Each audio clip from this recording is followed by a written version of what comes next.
Lesson 3.2 begins on page 98. It's on ratios and proportions. So first things first, we need to know what a ratio is. So ratio is a comparison of two numbers by division and is often expressed as a fraction. So remember, when we talk about all of our different number types, one of them is a rational number. And we know that rational numbers are all numbers that can be written as a fraction. And ratio and rational come from the same root. So our ratio is a comparison written as a fraction. So let's just warm up real quick. Let's go ahead and just reduce some fractions to lowest terms, because that's something we will need to be able to do today. So we know that 6 over 12, well, they both have 6 in common, so we could divide each of these by 6, and we will get 1/2. 6 over 9 both have 3 in common. We get 2 over 3. And 20 and 25, that's supposed to be a division sign, both have 5 in common, so we get 4/5.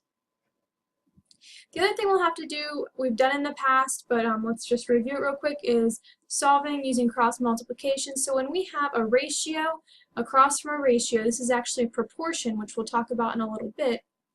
We're saying the ratio is equal to this ratio, so we'll solve using cross multiplication. So first we'll say 4 times x is 4x is equal to, then we'll say y times 3, which is 21. Then to solve, it's just a one-step equation. Let's divide by 4 and we'll get x equals 5.25.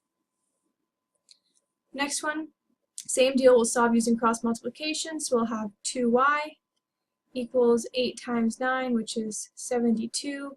Divide both sides by 2, and we get y equals 36. So a couple more definitions for you. A rate is a ratio comparing numbers with different units.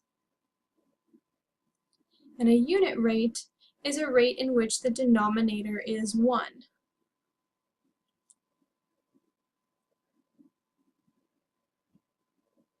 Let's look at example 1. Oh, nope, one more thing, real quick. Ratios should be reduced to lowest terms just as fractions are, so that's why we just practice doing that. Always remember lowest terms. Throw that in your notes. And they can be written in various ways. So we can write them as a fraction. We can write them as a colon, with a colon, and we can write them with the word 2. They are all read with this word 2. This is 3 to 4, 3 to 4, and 3 to 4. You will often want to write rates with their units. So when we write our rate out, you want to keep, okay, I know this is 4 questions in 3 minutes, so we remember this would be like 4 questions to every 3 minutes. Otherwise, we might get our labels mixed up. So just go ahead and don't get lazy, just go ahead and write down the labels with them. Now we can look at example 1. So example 1 is on page 99. It says, a school of 312 students has 168 girls and 20 teachers. Find the following ratios. So the first one they want is girls to students. Well, we just need to see how many girls there are. 168. How many total students are there? 312. So we can write 168 girls to 312 students. And then 168 and 312, if you put that fraction in your calculator and hit equals, you will actually see that it reduces to 7 over 13. So the ratio for girls to students is 7 over 13. Next, we want to look at the ratio of boys to students. Well, do we know how many boys there are yet? We don't, but we do know that there are 312 students. So those are students, and we have 168 girls, which means the rest of them must be our boys. When we subtract that, we get 144. So there's 144 boys to every 312 students. Go ahead and put that in your calculator also, and see that it reduces to 6 over 13 boys to students. Then they want girls to boys. Well, luckily we just found out how many boys there were, and to girls, So the girls are 168 and the boys were 144. This reduces down to 7/6 for our ratio of girls to boys. And last but not least, it says unit rate, students per teacher. So what we want to do first when we're doing a unit rate is to write our ratio. So our ratio of students per teacher is 312/20, or 312/20. Then when we divide that out, we're wanting to turn our denominator into a 1. So how are we getting this to a 1? We're dividing by 20, so we have to divide the top by 20. And we end up with 15.6 students per every 1 teacher. So when they win a unit rate, remember a unit rate means 1 in the denominator. So our final answer is 15.6 students per teacher, or students per 1 teacher. Next, we need to talk about dimensional analysis. This allows you to convert a rate to an equivalent rate. That's like turning 1 hour into 60 minutes, which we worked on in Chapter 1, doing conversions with a unit multiplier. So a unit multiplier is a rate with different expressions representing the same quantity in the numerator and denominator. Like when we say 1 hour is equal to 60 minutes. Multiplying a rate by a unit multiplier will not change the ratio since it's equivalent to multiplying by 1. For example, 1 mile and 5,280 feet. Even though they are written in different units, 1 mile is the same thing as 5,280 feet, and 5,280 feet is the same as 1 mile. Same thing with centimeters and inches. They are written in 2 different units, but these are equivalent amounts. If we drew out if we measured out an inch, it'd be the same as measuring out 2.54 centimeters. So these are the same. That's why we can write them, and they are equal to 1. So this has changed 17,000 miles per hour to feet per second. So we start out with our 17,000 miles per 1 hour. We multiply. So we're going to multiply our feet per mile, because we're going from miles to feet. Remember, we want to have the miles diagonal so that they cancel. So our miles were on the top before, they're going to be in the denominator now. So we have 1 mile and 5,280 feet, so those cancel. And now we're going from 1 hour, we want to go from hours to minutes, and then from minutes to seconds in the end. So we're going to go from 1 hour, we'll put our hour on top and 60 minutes on the bottom, and then we're going to go from 60 minutes to seconds. So how many minutes, or how many seconds are in a minute? And notice again our minutes on the bottom. Here they're on the top so that they cancel. And then we can just multiply. So we have 17,000 times 5,280, and we have 60 times 60, or they have 60 squared here. And we can just punch these numbers in our calculator. We'll multiply the top first, then multiply the bottom. Go ahead and divide those 2 different numbers. We get it's approximately 2,499, or 24,933 feet per second. And they go ahead and just round that to 25,000 feet per second. If you want to try another one, there is example 2 in your book. You can take a look at that. That's dealing with feet to yards and inches to centimeters. Next up is our proportions. So we kind of touched on those briefly at the beginning when we were talking about cross multiplication. A proportion is a statement of equality between 2 ratios, like saying that A to B is equal to C to D. A and D are called the extremes. So here we have A and D are the extremes. And B and C are called the means. I don't have any tricks for remembering those. That's one of those you're just going to have to put it in your notes and memorize it. The product of the extremes equals the product of the means. So it just means when we multiply the extremes, or A times D, we can set them equal to the product of the means, or B times C, that's our cross multiplication right there. This is just the formal definition for it. So example 4 is on page 100. Yay, you made it to page 100. Okay, so solve the proportion 7/8 or 7 to 8 equals x to 4.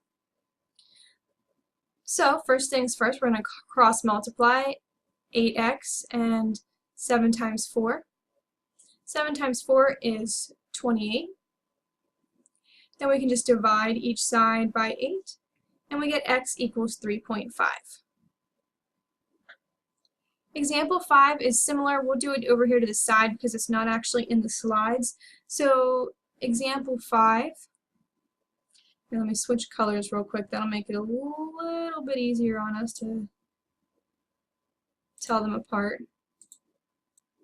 Okay, so example 5 says x plus 9 over 5 equals x plus 15 over 7. Now typically we would multiply by our least common denominator, everything would cancel. When we do all of that, it's actually going to turn out exactly the same. Since we just have one proportion over another proportion, we're just going to take the 5 times x plus 15 and the x plus 9 times the 7. So we'll have 7 times quantity of x plus 9 equals 5 times the quantity of x plus 15. And if you want to go ahead and try it real quick, just multiplying by the 35, seeing how they cancel, we end up with a 7 on this side and a 5 on this side. You can, but take my word for it, it does work out exactly the same. Then we can go ahead and distribute, so we have 7x plus 63 equals 5x plus 75.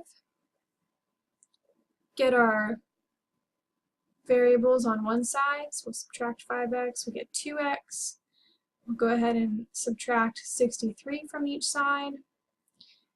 We end up with 12, and then we can divide by 2 and we get x equals 6. So that is example 5 for you. Moving on then, we have example 6. This time we're just putting it in a word problem. So a car travels 250 miles on 9 gallons of gas. How many gallons are needed to travel 360 miles? So we're going to go ahead and say that we're going to let G be the number of gallons we need. And it's important to always establish what your variable is. So we're saying it's 250 for every 9 gallons of gas. So that's our first proportion, 250 to 9.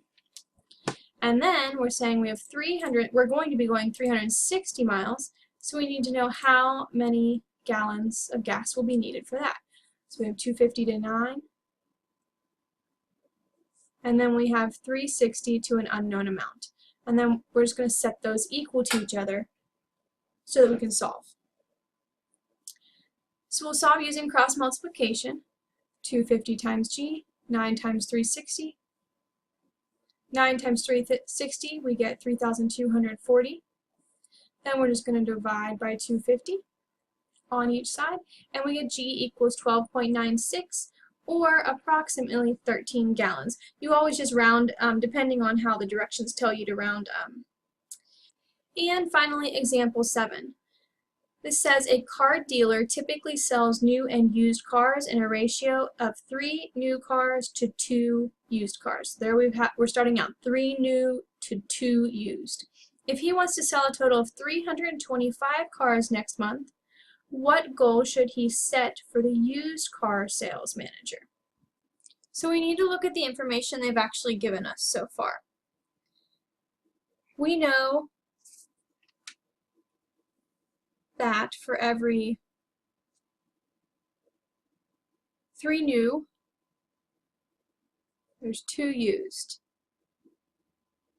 And we know that he wants to sell a total of 325.